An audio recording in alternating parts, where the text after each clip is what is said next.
सभी प्यारे बच्चों को नमस्कार। तो इस वीडियो में क्लास 10th साइंस जो हमारे पास राजीव का अनसोल्ड पेपर है, तो उसमें 2024 सेट नंबर 5 हल कराने वाले हैं। यदि आपने इससे पहले की वीडियो नहीं देखे हैं तो उन सभी वीडियो का लिंक इस वीडियो के डिस्क्रिप्शन बॉक्स में दे देंगे, तो वहाँ पर जाके आप देख सकते हो। अगर वीडियो आपको ना मिले तो आप कमेंट कर देना, तो उस वीडियो का लिंक आपके पास भेज देंगे। और प्यारे बच्चों, छोटी सी रिक्वेस्ट है भाई, जिस बच्चे ने अभी तक यूट्यूब चैनल को सब्सक्राइब नहीं किया है तो यूट्यूब चैनल को सब्सक्राइब करके बेल आइकन घंटी को प्रेस कर लीजिए, और एक साथ में प्यारा सा कमेंट करके जरूर बता देना वीडियो आपको कैसा लगा है। और प्यारे बच्चों, वीडियो तो आप पूरा देख लेते हो, पूरा आनंद ले लेते हो, लेकिन वीडियो को लाइक नहीं करते, बहुत गलत बात है यार। प्यारे बच्चों, आपके लाइक से हमें मोटिवेट मिलता है, हमें हौसला मिलता है कि बच्चों के लिए वीडियो बनाए, लेकिन आप लोग लाइक ही नहीं करते यार, बहुत गलत बात है भाई। इस वीडियो पे कम से कम 1000 लाइक होने चाहिए, प्रत्येक बच्चा लाइक करके जाएगा। चलिए भाई, जानना ना समझ ले तो वीडियो की शुरुआत करते हैं। तो प्रश्न नंबर पहला है हमारा, 10 सेंटीमीटर फोकस दूरी, 10 सेंटीमीटर फोकस दूरी का एक उत्तल लेंस एक वस्तु के बराबर आकार का वास्तविक प्रतिबिंब बनता है। यानी कि 10 सेंटीमीटर फोकस दूरी उत्तल लेंस, यानी जो हमारा प्रतिबिंब का आकार है प्यारे बच्चों, जो प्रतिबिंब का आकार है वस्तु के बराबर है। ठीक है, तो हमें इसमें क्या, वस्तु और उसके प्रतिबिंब की बीच की दूरी ज्ञात करनी है। अभी आपको सवाल तभी समझ में आएगा जब आप क्रीड़ा आरेख देखोगे। तो इसका पहले देखिए क्रीड़ा आरेख। देखो यहाँ पे जो प्रतिबिंब है, आपको क्रीड़ा आरेख, वह क्रीड़ा आरेख देखना है कि उत्तल लेंस में जो प्रतिबिंब है वस्तु के बराबर हो, यानी प्रतिबिंब वस्तु के बराबर हो, वही क्रीड़ा आरेख देखना, वो भी उत्तल लेंस होना चाहिए। चलिए देखिए यहाँ पर समझिए, ये देखो हमारा बेटा उत्तल लेंस है। ठीक, यहाँ पे देखो लिखा हुआ है, जब वस्तु एवन पर रखी हो, तो यहाँ पे क्या लिखा देखो, यानी कि प्रतिबिंब वास्तविक वस्तु के समान व उल्टा बनता है। अब यहाँ पे देखिए, ये हमारा है क्रीड़ा आरेख। देखो यहाँ पर ये हमारी जो वस्तु है, ये जो वस्तु है, ये वाली वस्तु है, और ये हमारा प्रतिबिंब, जो ये प्रतिबिंब है ना, ये जो हमारा प्रतिबिंब है वस्तु के बराबर है। यहाँ से लेके यहाँ तक की दूरी फोकस दूरी कहलाती है हमारी। देखिए जरा, यहाँ से लेके यहाँ तक की फोकस दूरी, तो ये 4 दूरियां होती हैं, 1 2 3 और ये 4, ये 4 दूरी है हमारी। तो हमें यहाँ से लेके बेटा, यहाँ से लेके यहाँ तक की दूरी ज्ञात करनी है। यहाँ से लेके यहाँ तक की दूरी, ये हमारी है फोकस दूरी। कितनी है फोकस दूरी? तो फोकस दूरी हमें 10 सेंटीमीटर दे रखी है। तो देखो ये वाली 10 है, ठीक, और ये वाली 10 है, और ये 10 है, और ये 10 है। तो ये यहाँ पे 4 खंड हैं, 1 2 3 4, और ये चारों खंड समान है, 10-10 सेंटीमीटर के हैं। तो यहाँ से लेके यहाँ तक की दूरी कितनी होगी फिर? 10 20 30 40। तो यहाँ से लेके यहाँ तक की दूरी कितनी है? 40 सेंटीमीटर। यही हमारा प्रश्न का आंसर आ गया।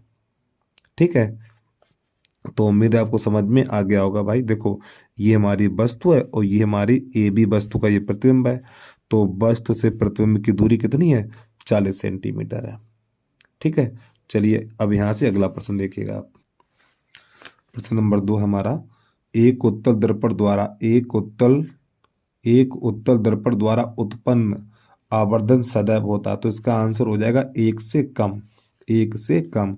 यानी कि एक उत्तल दर्पण द्वारा उत्पन्न आवर्धन सदैव 1 से कम होता है। प्रश्न नंबर 3 है हमारा, एक अभिसारी लेंस। देखो प्यारे बच्चों, जो अभिसारी लेंस होता है, अभिसारी लेंस को उत्तल लेंस कहते हैं। ठीक, अभिसारी लेंस लिखा हुआ है यहाँ पे, तो अभिसारी लेंस को उत्तल लेंस कहते हैं। लिख लो कॉपी पर, ये विकल्प में पूछ देता है। ठीक, अभिसारी लेंस होता है उत्तल लेंस कहलाता है, और अपसारी लेंस होता है अवतल लेंस कहलाता है।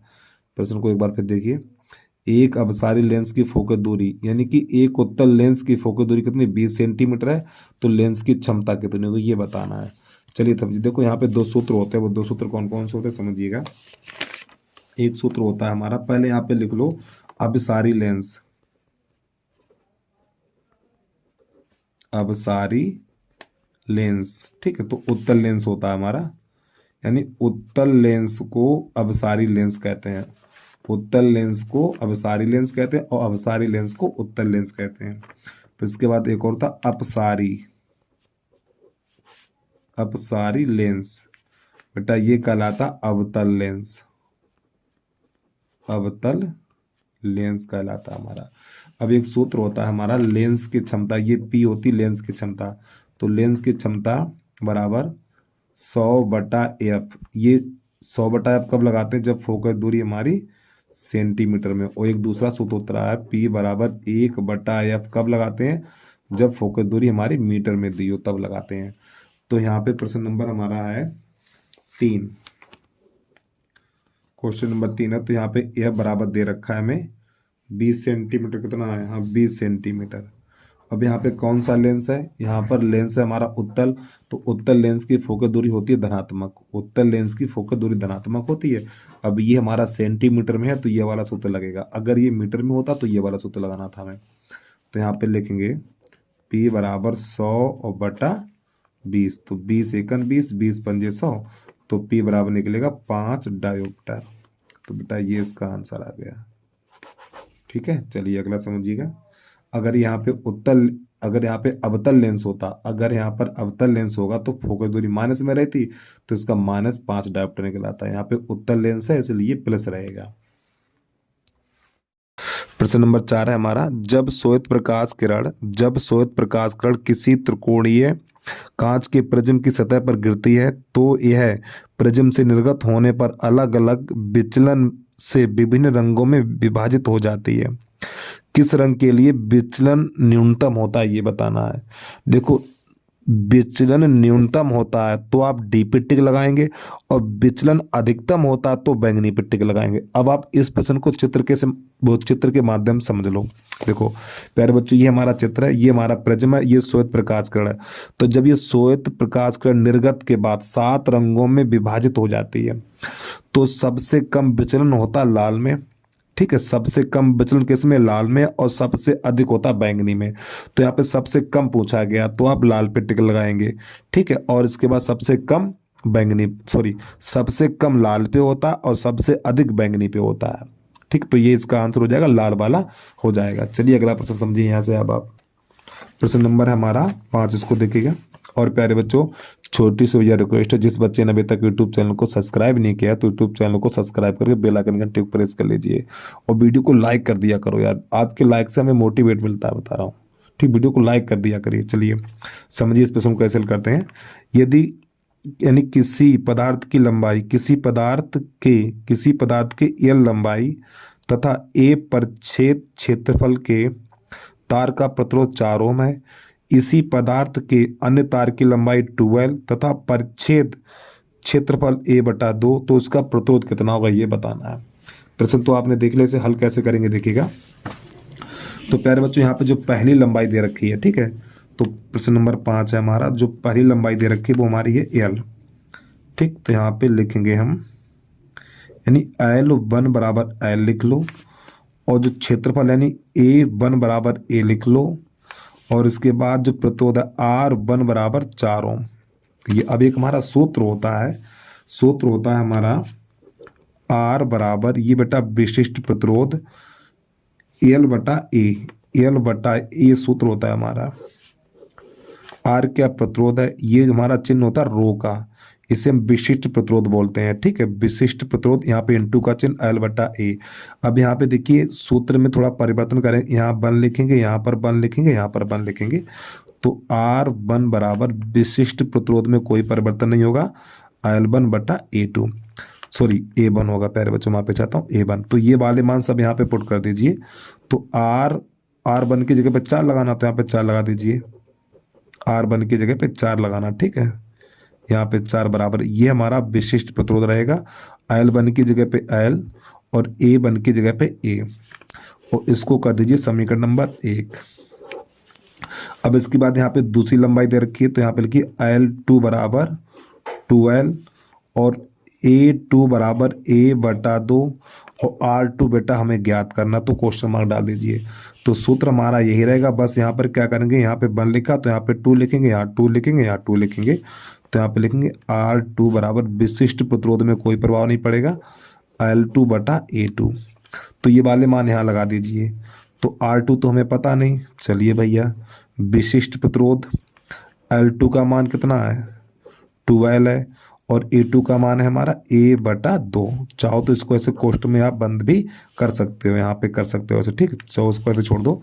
अब ये वाला 2 पहुंचेगा यहाँ पर, तो R2 बराबर ये विशिष्ट प्रतिरोध हो गया, ये हो गया हमारा 4L और बटा A, इस प्रकार। अब इस 4 को हम निकाल देंगे सबसे, या इसको उधर कर दो, पीछे बैक साइड कर दो। तो R2 बराबर विशिष्ट प्रतिरोध इंटू LA, इसको ऐसे लिख सकते हैं। और मैंने बेटा 4 कर दिया बाहर ये वाला, ठीक, इस 4 को मैंने कर दिया बाहर। अब देखिए इसका मान ऊपर हम निकाल चुके हैं कितना, देखिए समीकरण नंबर 1 से। तो इसकी जगह पे लिख देना हमें 4, क्या लिखना है यहाँ पे 4 लिख देना है। तो R2 बराबर 4 गुणा 4, तो 4 चौक 16, तो R2 बराबर 4 चौक 16 ओम। तो ये प्यारे बच्चों प्रश्न का आंसर आ गया। तो उम्मीद है आपको समझ में आ गया होगा। तो भैया वीडियो को लाइक जरूर कर लेना आप। चलिए अब यहाँ से अगला प्रश्न समझिएगा। प्रश्न नंबर है हमारा 6। वीडियो को रोक के आराम से नोट कर लिया करो आप। निम्नलिखित में कौन किसी परिपथ में विद्युत शक्ति को नहीं प्रदर्शित करता। देखिए विद्युत शक्ति यानी विद्युत सामर्थ्य, जैसे पी से लिखते हैं, इसका मात्रक होता है वाट। तो यहाँ पे पी के सूत्र लिखने हैं, पहले पी के सूत्र देख लीजिए, फिर इसके बाद प्रश्न को हल करेंगे। हल क्या करना, सूत्र ही देखना है। प्रश्न नंबर 6 लिख लीजिए। यानी वैद्युत शक्ति होती है उसे पी से लिखा जाता है। तो प्यारे बच्चों पी बराबर सूत्र होता है हमारा, पी बराबर BI बराबर I² R और बराबर V² बटा R। ये हमारे सूत्र होते हैं विद्युत सामर्थ्य के। अब इसमें कौन सा नहीं, उसी पर टिक लगा दीजिए। देखिए क्या कह रहा प्रश्न, नहीं यानी विद्युत शक्ति को नहीं प्रदर्शित करता है। तो पहला सूत्र I² R, तो देखो इसमें देखो I² R आया है, I² है, ठीक। चलिए फिर इसके बाद BI है, इसमें देखो BI भी है। फिर इसके बाद IR² है, IR² है इसमें, देखो यही नहीं है। और देखो V² बटा R इसमें है। तो कौन सा, ये वाला C वाला गलत है हमारा आंसर, ठीक है। और ये बाकी सभी P के सूत्र, यानी P बराबर सभी सूत्र है हमारे, तो ये वाला गलत हो जाएगा, यानी इसका आंसर हो जाएगा ये वाला। चलिए प्रश्न नंबर 7 देखिएगा। तो प्रश्न नंबर 7 यहाँ पे लिखा हुआ है, किसी धारावाही चालक के कारण उसे R दूरी पर स्थित किसी बिंदु पर उत्पन्न चुंबकीय क्षेत्र होता है, ठीक, चुंबकीय क्षेत्र होता है, ये बताना हमें, थोड़ा समझिएगा। तो इसका आंसर हो जाएगा C, R के अनुक्रमानुपाती, R के अनुक्रमानुपाती। तो यहाँ पे देखो सॉरी R के व्युत्क्रमानुपाती, यानी C वाला सही हो जाएगा। तो यहाँ पे एक सूत्र होता है हमारा B अनुक्रमानुपाती 1/R, ठीक, ये हमारा व्युत्क्रमानुपाती हो जाता है। यानी जो चुंबकीय क्षेत्र होता है हमारा, जो चुंबकीय क्षेत्र होता है इस R के व्युत्क्रमानुपाती होता है। तो ये इसका आंसर हो गया। तो कौन सा है, ये वाला C वाला सही हो जाएगा। अब यहाँ से हमारे जो खंड है हमारा, कौन सा चलेगा, यहाँ से खंड बा चालू होगा, ठीक है। यहाँ से अब बेटा देखिए परिभाषाएं तो आप अपने आप याद कर लीजिए इसको, ठीक है। अब यहाँ पे आ जाइए, पहले का दूसरा, यहाँ पे प्रश्न नंबर दूसरा है। यहाँ पे लिखा 3 सेंटीमीटर ऊंचाई की, 3 सेंटीमीटर ऊंचाई की वस्तु एक अवतल दर्पण से 8 सेंटीमीटर की दूरी पर रखी है, जो 4.5 सेंटीमीटर ऊंचाई का आभासी प्रतिबिंब बनाता है। प्रतिबिंब की स्थिति, यानी प्रतिबिंब की स्थिति हमें B का मान निकालना है तथा दर्पण की फोकस दूरी भी ज्ञात करनी है। तो प्यारे बच्चों देखो 3 सेंटीमीटर ऊंचाई की वस्तु, ये हमारा O का मान हो जाएगा। दर्पण से 8 सेंटीमीटर की दूरी पे रखिए, ये हमारा U का मान हो जाएगा। और 4.5 सेंटीमीटर ऊंचाई का आभासी प्रतिबिंब, ये हमारा I का मान हो जाएगा, ठीक है। तो हमें क्या निकालना है, B का मान निकालना है और F का मान निकालना है। चलिए समझिएगा इसको कैसे हल करते हैं अब हम। तो यहाँ पे लिखने हैं खंड बा, ठीक है। उपभाग है नंबर 1 और पहले का दूसरा हल कर रहे हैं बेटा, ठीक। चलिए समझिएगा। तो देखो 3 सेंटीमीटर ऊंचाई की, तो ये बेटा O का मान हो गया। तो O बराबर लिखना हमें 3 सेंटीमीटर। अब इसके बाद जो U का मान है, U बराबर है हमारा -8 सेंटीमीटर। U का मान हमेशा माइनस होता है। और जो प्रतिबिंब की लंबाई है I बराबर है हमारा 4.5 सेंटीमीटर। और प्यारे बच्चों जो प्रतिबिंब है वो हमारा आभासी है। कैसा है, आभासी है, इसलिए I का मान प्लस होगा। अगर प्रतिबिंब वास्तविक होता तो आई का मान माइनस होता, वास्तविक है तो प्रतिबिंब उल्टा बनता, ध्यान रखिएगा आप। चलिए समझिए, अब यहाँ पहला सूत्र लगाना है हमें, आई बटा ओ बराबर माइनस बी बटा यू, ये सूत्र लगाना है। आई का मान 4.5, ओ का मान 3 बराबर बी का तो मान पता नहीं है, और लेकिन यू का मान -8 दिया हुआ है, तो माइनस से माइनस कट हो गया।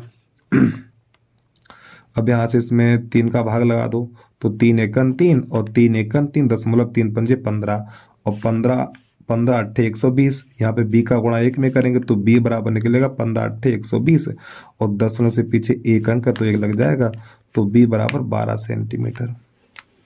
ठीक, तो एक तो आंसर ये निकल के आ गया हमारा। अब इसके बाद हमें फोकस दूरी भी निकालनी है, तो अब इसके लिए एक दूसरा सूत्र जिंदाबाद है। ठीक है, दर्पण सूत्र जिसे आप जानते हो, 1/f बराबर 1/b + 1/u। मान लगा दीजिए, b का मान 1/12 निकला, u का मान 8 है माइनस का, तो इसका लासा लेंगे तो लासा निकल के आएगा भैया हमारा 24। तो ये 2 बार जाएगा, तो यहाँ पे 2 लगा दीजिए। अरे भाई 12 दूनी 24, 2 बार गया, 2 एकन 2, माइनस ये जाएगा 3 बार, तो यहाँ पे 3 लिख दीजिए। तो 1/f बराबर -1/24। अब इसके दोनों पक्षों को पलटिए तो f बराबर निकलेगा -24 सेंटीमीटर। तो ये प्रश्न का आ गया आंसर। ठीक है, तो उम्मीद है आपको समझ में आ गया होगा। तो ये इस प्रकार पूरा प्रश्न हमारा कंप्लीट हो जाता। अब इसके बाद प्रश्न नंबर है हमारा, और बाकी सब ये अपनी थ्योरी अपनी याद करिएगा भाई। अब इसके बाद आ जाइए, प्रश्न नंबर है हमारा तीसरे का दूसरा, इसको बताने वाला हूँ। यहाँ पे लिखा विशिष्ट प्रतिरोध का मात्रक क्या है। विशिष्ट प्रतिरोध का मात्रक क्या है? एक 25 ओम का प्रतिरोधक 12 वोल्ट की एक बैटरी से जुड़ा हुआ है, प्रति मिनट जूल में उत्पन्न ऊष्मा की गणना कीजिए। प्रश्न तो आपने देख लिया, इस अनसोल्ड को लगाते हैं साइड पे। तो सबसे पहले प्रश्न है विशिष्ट प्रतिरोध का मात्रक क्या, तो आपको इसका आंसर लिखना है, तीसरे का दूसरा लिख लूँ मैं पहले। विशिष्ट प्रतिरोध का मात्रक होता है भैया ओम मीटर। ठीक, 1 नंबर तो आपका इतना हो गया। अब इसके बाद यहाँ पे जो मान दिए पहले मान लिख लो, R बराबर है 25 ओम। अब इसके बाद जो बैटरी है यानी V का मान है 12 वोल्ट यहाँ पे दे रखा है, और इसके बाद यहाँ पे प्रति मिनट यानी कि T का मान है हमारा 1 मिनट। प्रति मिनट का अर्थ था यानी प्रति मिनट का अर्थ है 1 मिनट। अब 1 मिनट को सेकंड में चेंज करेंगे तो T बराबर लिखेंगे 60 सेकेंड, क्योंकि समय का मात्रक होता है सेकेंड। अब जो उत्पन्न ऊष्मा यानी उत्पन्न ऊष्मा को H से लिखा जाता है, तो H बराबर हमारा सूत्र होता है, H बराबर BIT और बराबर I²RT। ठीक, और बराबर B²T और बटा R। तो प्यारे बच्चों, H हमारी उत्पन्न ऊष्मा होती है, H हमारी क्या उत्पन्न ऊष्मा, तो इसके इतने सूत्र हैं हमारे। अब यहाँ पे मान लगा दीजिए, चलिए समझिएगा। तो देखो अब यहाँ पे हमें प्रश्न में क्या क्या दिया हुआ पहले वो देख लो। RBT ये वाले तीनों मान जिस सूत्र में मिल जाएंगे वही लगा देंगे। RBT ये तीनों मिलने चाहिए। तो देखो BIT इसमें R नहीं है तो गलत हो गया। अब यहाँ पे देखो, यहाँ पे क्या B नहीं है, ये भी नहीं रखेंगे हम। अब यहाँ पे देखो तीनों है, B का भी मान है, T का भी मान है, R का भी मान है, तो H बराबर हमें ये वाला सूत्र लगा देना है। तो यहाँ पे लिखेंगे H बराबर B²T बटा R। मान लगाइए, B का मान कितना 12 वोल्ट है, तो 12 × 12, और R का मान कितना है हमारा, R का मान है भैया 25। पहले T का मान 60 लगा लो। ठीक है, यहाँ पे 60, फिर R का मान है हमारा 25। चलो इसको हल करिएगा, तो हो जाएगा 5 25, ये जाएगा हमारा 5 25, ये चला जाएगा 12 बार, तो 12 × 12 × 12 करेंगे तो हमारा 12 घन होता 17 28। तो इसका आंसर आपको ये दिया हुआ, लेकिन ये 5 क्या इसका हटा दोगे क्या, ये भी तो लिखना है, और बटा 5। तो H बराबर, अब यहाँ पे क्या करना, 5 का भाग लगाएंगे। जब इसमें 5 का भाग लगाएंगे तो हमारा 5 का भाग इसमें लगाएंगे तो निकल के आएगा 345.6। ठीक है, जूल आ जाएगा निकल के हमारा, इतना आंसर निकल के आ जाएगा भैया। चलिए इनसे नोट कर लीजिए। देखो उत्पन्न ऊष्मा के जो मात्रक होते हैं, एक कैलोरी भी होता है, जूल भी होता है, तो यहाँ पे जूल लगेगा। कैलोरी कब लगेगा?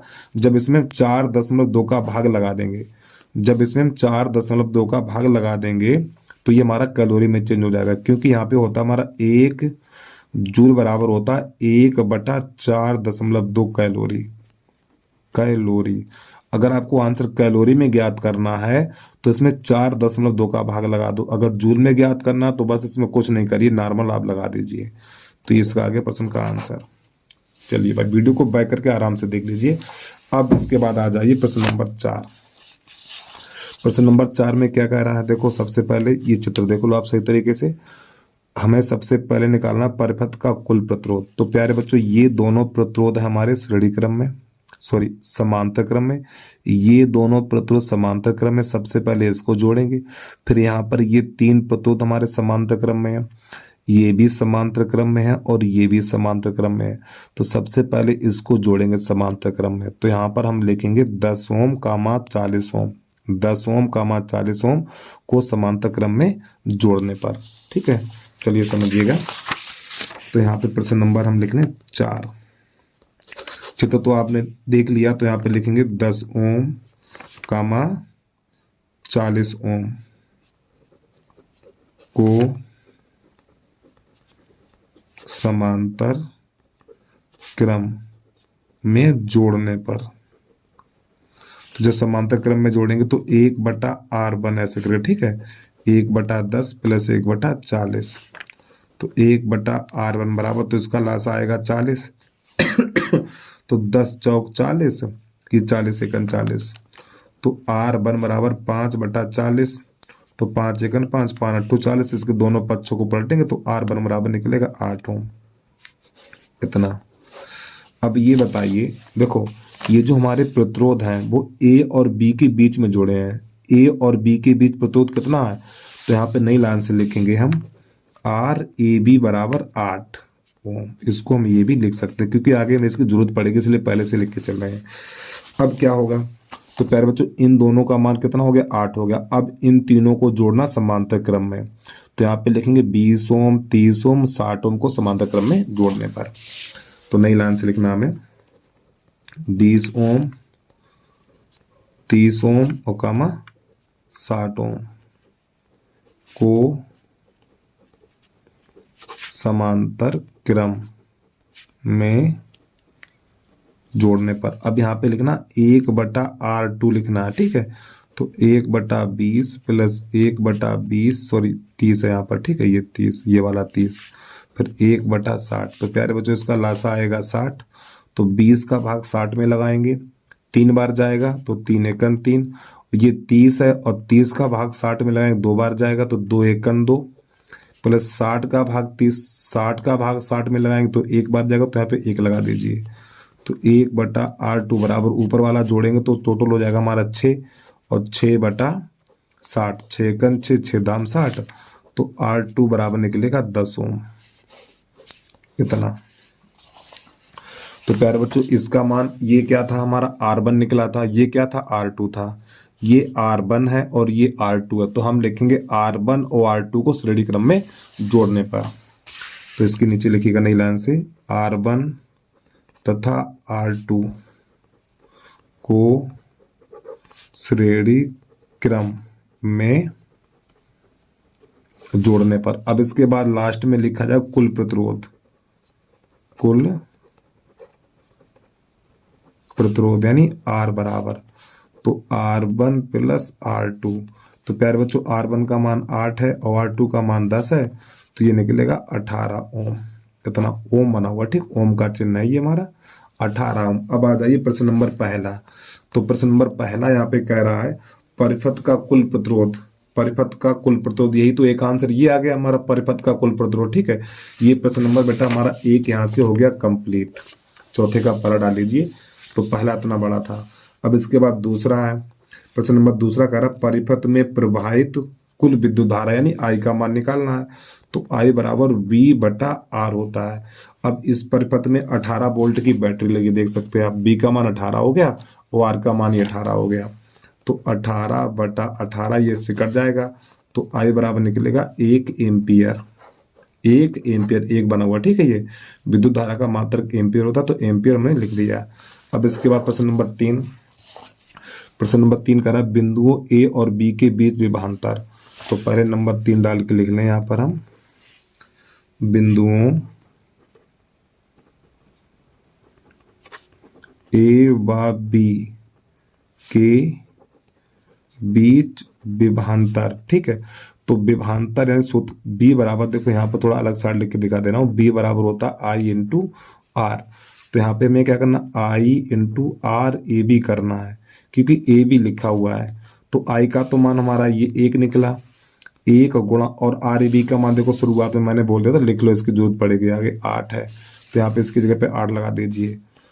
तो यहाँ पे चाहो तो यहाँ पे बी ए बी भी लिख लो, ठीक है, ऐसे करिए, यानी ए बी के बीच विभवांतर। जो यहाँ पे बी और ए बी लिखा है, इसका मतलब होता है ए बी के बीच विभवांतर। और 8 एकन 8, विभवांतर का मात्रक होता है वोल्ट। तो प्यारे बच्चों, ये हमारा हो गया प्रश्न हल। एक बार प्रश्न को पूरा देख लीजिए, और बस आपको इस वीडियो के अंदर आपको यहीं तक हम कराने वाले थे। तो बस प्यारे बच्चों, आज के लिए इतना ही। जय हिंद, जय भारत।